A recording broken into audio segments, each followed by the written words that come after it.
Hi guys, it's me again, Albert Tigasi. Welcome back to another episode of my vlog. For today's video, magluluto po tayo ng banana pancake po. So ayun guys, bago pong lahat, nais ko po kayong batiin ng have a good nice day.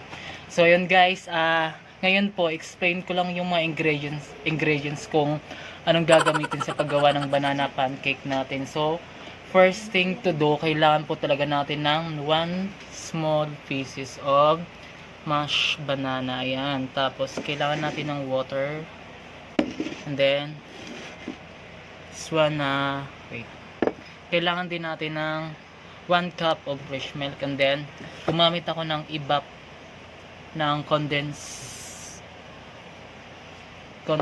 tapos grated cheese. Ayan. Tapos 1 cup of sugar, and then 2 tablespoon of melted margarine, and then ito po 3 cups of all-purpose flour. Tapos nilagay ko na dito yung 2 teaspoon of salt, and then 3 teaspoon of baking powder. So na-mix ko na to kanina pa, itong mga dry ingredients natin. And then after this one, yung vanilla natin, kailangan natin ng 2 teaspoon. So ayun guys, start na po tayo. So let's go.